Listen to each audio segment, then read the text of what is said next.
আজ এই দাদা আমাদের সাথে রয়েছেন। অনেকে বলেছে যে বাড়িতে বসো কিচ্ছু হবে না, বাড়িতে ঘুমাও কিচ্ছু হবে না, বাড়িতে থাকো কিচ্ছু হবে না, মামলা এমনি এমনি মিটে যাবে, কিচ্ছু হবে না, কিচ্ছু হবে না, কিচ্ছু হবে না, কিচ্ছু হবে না।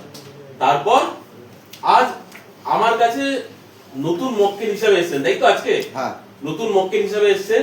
তিনি নিজে পুলিশ স্টেশনে গেছেন, এক ইনভেস্টিগেশন অফিসার অর্থাৎ একজন পুলিশ অফিসার তারকে পুরো জিনিসটা বুঝিয়ে বলেছেন যে কি কি হতে পারে, কি কি হতে পারে না।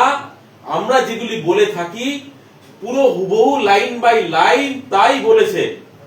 আমরা মিথ্যে ভয় দেখাই না, মিথ্যে কিছু বলি না। উনি নিজের মুখে তাই বলুক যে কি কি বলেছেন। অনেকে ফেসবুক থেকে টাকা রোজগারের জন্য শিবের স্টাইলে পোস্ট দিচ্ছে, নিজেই যেন শিব, দেবাদিদেব মহাদেব। তিনি উদ্ধত্তটা ভাবো, উদ্ধত্তটা মানে এটা উদ্ধত্ত, পতন অনিবার্য। তো সে যে মানুষকে ভুল বোঝাচ্ছে, একটা মক্কেল যে আমাদের কাছে এসেছিল থানা ঘোড়া মক্কেল গেম খেলে, সে তার অভিজ্ঞতাটা বলুক। ভিডিওটা একটু দীর্ঘায়িত হবে, বলুন আপনার অভিজ্ঞতাটা বলুন। আমি প্রত্যেক মানুষকেই বলবো গেম খেলতে মানা করছি, আর যদিও গেম খেলে টাকা উইথড্রল করো, যদি কেস হয়ে যায় তা তাড়াতাড়ি মেটানোর চেষ্টা করুন।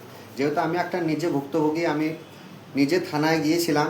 তা থানায় গিয়ে আমাকে প্রথমেই প্রশ্ন করা হয় যে তুমি টাকাটা ফেরত দেবে না জেল খাটবে। তা আমি নির্দ্বিধায় বললাম না, আমি টাকাটা ফেরত দেবো। যদিও এইভাবে নেয় না, হয়তো আমার জেল হয়ে যেতেও পারতো, কিন্তু মানে সেদিনকে পুলিশ তোমাকে কাস্টাডি নিতে পারতো, সেরকম পরিবেশ পরিস্থিতি তৈরি হয়েছিল। পরিবেশ তৈরি হয়েছিল। আচ্ছা, সেটা বলো, মানে কেন তোমার অ্যারেস্ট হওয়ার পরিবেশ বা পরিস্থিতি কেন তৈরি হয়েছিল? অ্যারেস্ট হওয়ার তৈরি হয়েছিল মানে আমি বাড়িতে বসেছিলাম, আমার বাড়িতে এফআইআর নোটিশ আসে, আমি সেখানে দেখা করতে যাই। সেখানে অফিসারের সাথে আমার কথা হয়, অফিসার বলে তুমি টাকাটা রিটার্ন করো না জেল খাটো। আমি ওনার কাছে টাইম নিলাম কিছুদিন, সেই টাইমের মধ্যে আমি গিয়ে টাকাটা রিফান্ড করি। আর বাকিগুলো যেগুলো আছে আমি চেষ্টা করছি ওইভাবে সব সলভ করে দেওয়া।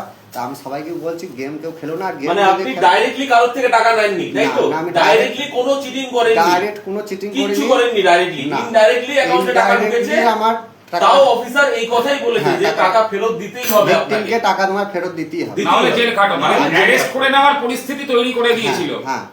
আচ্ছা, তারপর পুলিশ কি বললো? বাইরের রাজ্য থেকে পুলিশ এসে গেলে কোনো কাহিনী গল্প শুনবে না? পুলিশ বললো আমাদের বাংলা ভাষার জন্য তোমার আমি কথাটা বুঝতে পারছি, বাইরের পুলিশ তোমার কোনো কথাই শুনবে না, কোনো কথাই শুনবে না। যদি হও তখন তোমার এই 50,000-এর জায়গায় 50 লাখও খরচা হতে পারে। 50 লাখ ওখানে তুমি জেল খাটার ব্যাপারটা তুমি জানো না। জেলে যদি দুদিন ভদ্রলোকের ছেলে ভরা থাকো, তুমি বুঝতে পারবে জেলের পরিবেশটা। জেল ভদ্রলোকের ছেলে ভরা থাকো, বুঝতে পারবে জেলের পরিবেশ।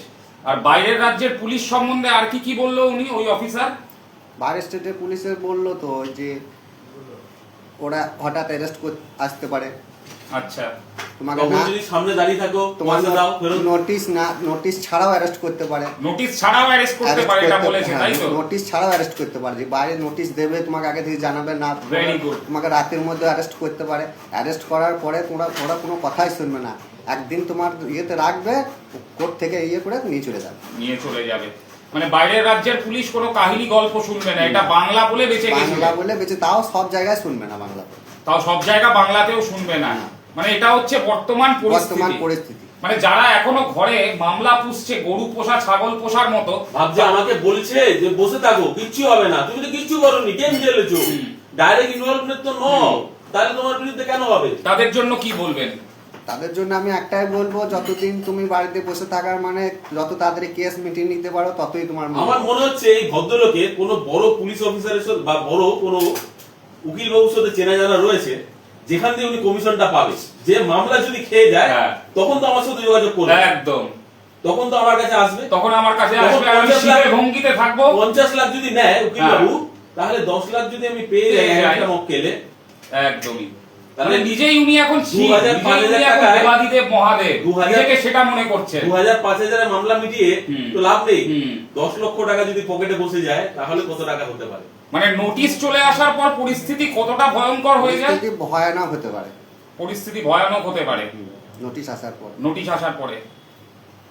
ঠিক আছে, আপনি ভালো থাকবেন, সুস্থ থাকবেন। আপনি একটা যে বার্তা দিলেন, অনেকের এটা কাজে লাগবে। আপনি তো গেম খেলেছিলেন, তো তাতে এই পরিস্থিতি। আমি তো চুরি করিনি, কিছু করিনি, আমি টাকাটা শুধু উইথড্রল করেছিলাম না জেনে, আমি যে লিগেল মনে করেছিলাম, তারপর জানলাম ইনলিগেল কেস হয়, তারপর পরিস্থিতি এরকম দেখছি। মানে এখন 9টা রাজ্যে মামলা আপনাকে মেটাতে হবে। এখন মেটাতে হবে। মানে ওই ইমেল করে ফিমেল করে মেটানোর চান্স কম, বাইরের রাজ্যে যেতেই হবে।